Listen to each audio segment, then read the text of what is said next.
toi pays. Là, il parle d'une autre catégorie de personnes qui savent se comporter. Il dit, heureux toi pays dont le roi est de race illustre et dont les princes mangent au temps convenable. Dis à ton voisin, mangeons au temps convenable. Il y a un temps pour semer. Et puis il y a un temps pour moissonner, puis il y a un temps pour d'abat. Il y a le temps qui va venir où, si toi-même tu as mis 15 millions dans ton argent, tu n'as rien touché. Même si tu as dépensé 50 millions pour payer mon, tu n'as même pas frôlé l'argent là. Et puis toi-même tu as assis, et puis tu es en paix, et la vie. Tu comprends ce que je dis? C'est-à-dire que tu es serein, la vie même, il n'y a pas de conflit. Quand les gens quittent au village, non, on a un problème. Quand ils t'expliquent le problème, tu dis au problème, écoute, le problème là n'est pas un problème. Oh, en réalité, c'est un vrai problème. Hein. Mais le problème n'est plus un problème pour toi parce que tu as dépassé le niveau de ce problème. Il dit quand c'est comme ça, c'est que tu manges au temps convenable. Et puis il dit encore, tu manges là, c'est pour soutenir ta force. C'est quoi soutenir ta force? Soutenir ta force, c'est ta capacité à manger ce qui est nécessaire pour ta vie. Quand tu n'as pas encore réussi, apprends à manger ce qui est nécessaire. C'est quoi j'appelle ce qui est nécessaire? Ce qui est utile pour le loyer, ce qui est utile pour les factures, ce qui est utile pour que vous mangez correctement chaque jour, ce qui est utile pour le déplacement et la gestion de ta maison et de ta petite vie. Et puis après ça, là, travail. Il dit, tu manges pour soutenir ta force. Pas pour montrer que tu es dans l'opulence. Pour soutenir. Non, c'est comme si tu prends juste le nécessaire pour tenir. Parce que tu comprends que tu n'es pas un gestionnaire. Et prends le temps et remarque. Ceux qui sont devenus très riches ont eu cette discipline. Ils ont beaucoup d'argent, mais ils se comportent comme s'ils n'ont rien.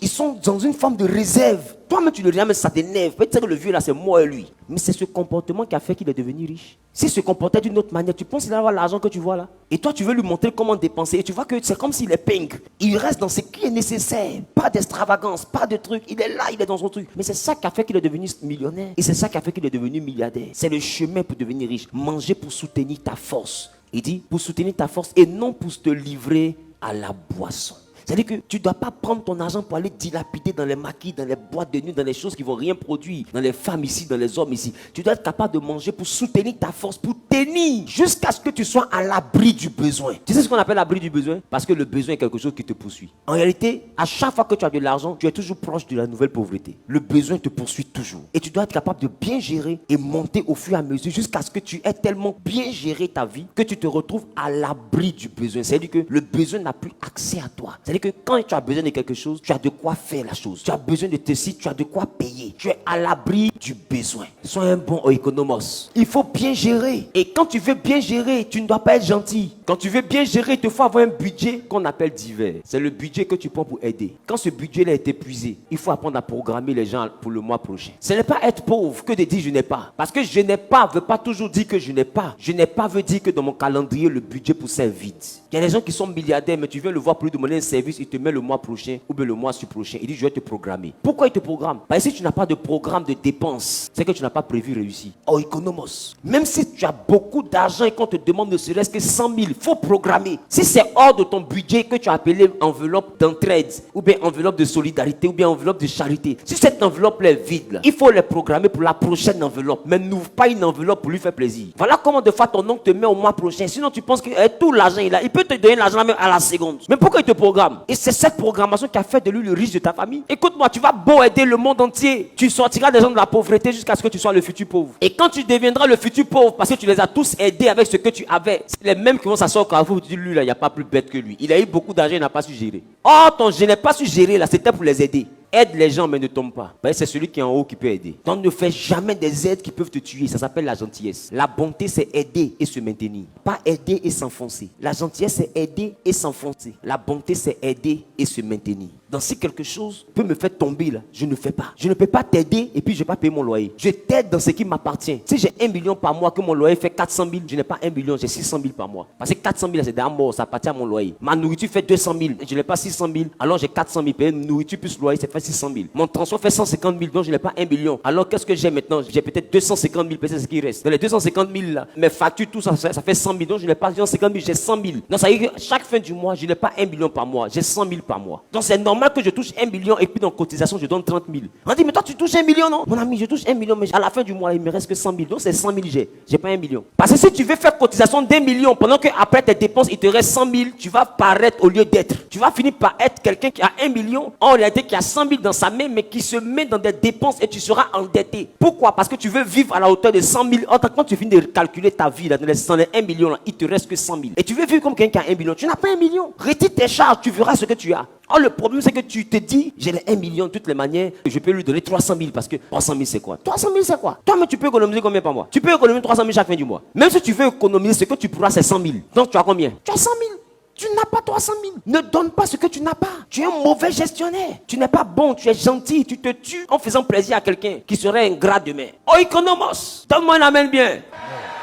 Dis à ton voisin, si je te vois être gentil, tu vas m'énerver. Voilà pourquoi vous tous ici là, vous avez un problème avec les ingrats. J'ai aidé les gens, ils n'ont pas été reconnaissants. J'ai aidé les gens, ils n'ont pas été reconnaissants. Quand tu aides les gens, là, tu n'attends pas de reconnaissance. Ça veut dire quoi? Tu as suffisamment de ressources pour faire du bien. Si tu as fait du bien, on ne te doit rien. Aider là, ce n'est pas crédit, ce n'est pas tontine. Si c'était tontine, il fallait ouvrir microfinance. Si tu as aidé, c'est que tu n'attends rien en retour. Donc il ne faut pas venir nous fatiguer après. Donc il y a des aides là, il ne faut pas faire. Faut pas faire.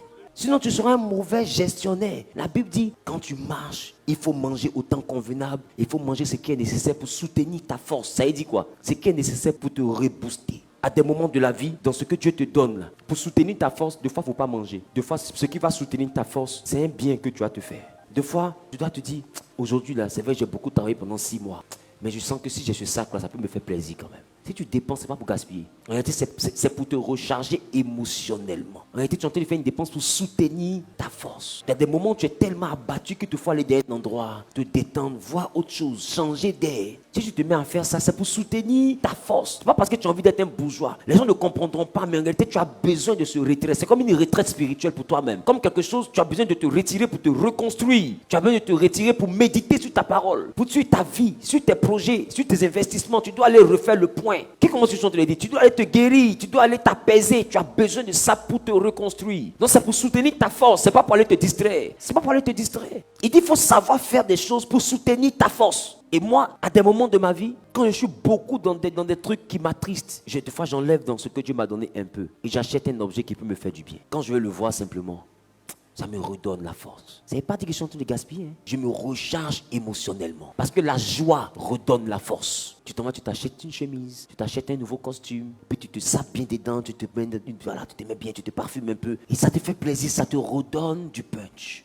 Et après, tu recommences à travailler. Vous devez apprendre, parce que des fois, la vie, là, en fait, c'est un combat où on prend des coups, on prend des gauches, des droites, des uppercuts et tout ce qui va avec. À un moment donné, tu as besoin de replier pour un temps mort. Et c'est là que tu vas prendre quelque chose pour soutenir ta force. Dans la boxe, quand il y a un temps mort, on s'assoit quelque part, on te donne un peu d'eau, on te rafraîchit. C'est ça. C'est-à-dire que tu t'es beaucoup battu pour réussir et tu t'assois un peu pour te reposer. C'est ça qu'on appelle le repos. La période que je prends pour soutenir ma force. Mais en réalité, ce repos-là, c'est parce que je me prépare à repartir travailler. C'est pas la distraction. Mais on voit des chômeurs chronique. Ton lieu de travail, c'est ton lit.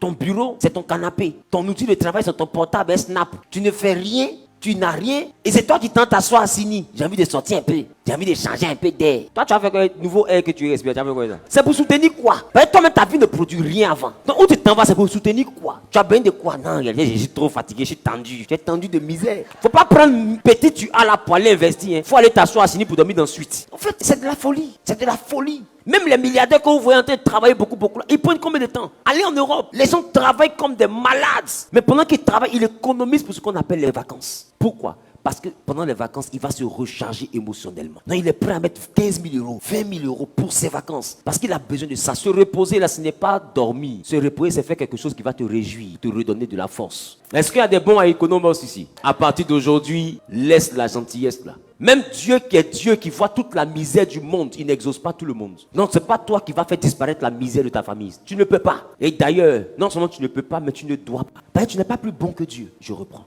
Tu ne peux pas faire disparaître toute la misère et tu ne dois pas faire disparaître toute la misère. Tu dois faire simplement ce que tu peux faire. Parce que même Dieu, là, tout le monde prie.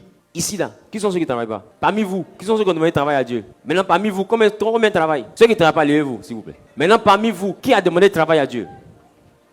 Parmi vous, combien a eu travail? Combien n'ont pas eu? Et qui a demandé? Jésus est mort pour qui parmi vous? Il est mort pour vous, non? Et vous lui demandez travail, non? Ça fait combien de temps vous demandez travail? En fait, pour chacun, les durées sont variées. Maintenant, ma question, depuis tout ce temps, est-ce que vous avez un travail? C'est-à-dire que même Dieu qui est Dieu, là, on lui demande, hein, on est ses enfants, et puis il fait comme s'il n'entend pas. Il y a des gens qui doivent te demander, tu peux les aider, mais il faut faire comme si tu n'entends pas. C'est la nature de Dieu aussi. Parce qu'il ne peut pas faire tout pour tout le monde en même temps. C'est pas possible. Donc il y en a qui sont assis dans leur coin là-bas. Dieu même, vraiment, il y a l'impression qu'il m'a oublié. Il ne te répond pas. Hein. S'il te répond, il sera obligé de te donner. Donc il est silencieux. Tu te plains toi seul, après tu te tais toi seul, après tu te fâches toi seul, après tu quittes l'église toi seul, après tu te dis, sans Dieu ma vie n'est rien. Et qui va te parler? Qui va te parler? De fois même qu'il veut te montrer même que, de toute façon, tu as quitté l'église là. C'est toi qui as besoin de lui. Il dit rien. Tu quittes l'église et puis il appelle une tante au village. Et puis il dit, Moblou, elle dit oui le boss. Moblou, il dit oui le boss. Et t'es lesquels là? Elle dit non, ils sont là-bas. Tu as protégé la fille, il ne peut plus la poursuivre. Il dit, laisse ça faire protection là. Porte tes lesquels, ma petite. Porte la culotte là. Elle dit, quelle culotte? Il dit, culotte quand tu portes tes petits fils là. Et elle porte la culotte. Et puis elle demande à Dieu, mais c'est quoi le projet? Il dit non, 2 jours, elle dit elle ne veut plus venir à l'église. Elle ne veut plus prier parce qu'elle est trop fâchée. Si on lui pose question, comme il n'est pas de travail, le monde doit s'arrêter. Donc, tu viens à minuit. Elle dit oui, oui, oui. Et tu ta montre là, elle dit non, il n'y a pas pile. Il va donner la pile. Et puis Dieu lui donne l'argent. Et Dieu lui donne l'argent, elle met la pile, et puis elle met la montre à l'heure. Et puis à minuit, la vieille met en tard. Elle est sur toi comme ça. Et puis Dieu lui dit, tu la poursuis, mais tu ne l'attrapes pas. Hein. C'est le contrat. Et toi, tu penses que tu t'es réveillé. Oh, en réalité, on lui a dit. Cours, mais n'attrape pas. Et tu dis, papa, les moutons là, les bœufs là, ils m'ont poursuivi jusqu'à Dieu a fait, ils m'ont pas attrapé. Qui t'a dit Dieu a fait, ils n'ont pas attrapé? Dieu a dit, faut pas, ils vont t'attraper. Sinon, pour t'attraper là, c'est de là à là. Mais le contrat, c'est poursuis là, mais ne l'attrape pas. La caisse se réveille comme ça. Ouh, ils m'ont attaqué. Seigneur, j'ai pris. Seigneur, j'ai pris. Allez, tu n'as pas dit, tu es quelqu'un. Faut pas prier, tu vas voir. Donne-moi une amène bien. Il fait ça pour te montrer que peu importe ta colère, tu as besoin de lui. Tu as besoin de lui à tous les carrefours de ta vie. Il n'y a pas un jour où tu n'as pas besoin de lui. Des fois tu dis je ne viens plus à l'église, mais quand le camion passe devant ta voiture, que ça t'a bien frotté, tu cries Jésus. Qui t'a parlé? Qui t'a dit? Ah bon d'accord. Dis à ton voisin, ah bon d'accord. Tu as besoin de lui à l'alpha. Tu as besoin de lui à l'oméga. Donne-moi le meilleur, amen. Il a de bons projets pour toi, mais tu dois être capable d'être un bon oikonomos, un bon gestionnaire. Donne-moi le meilleur, amen.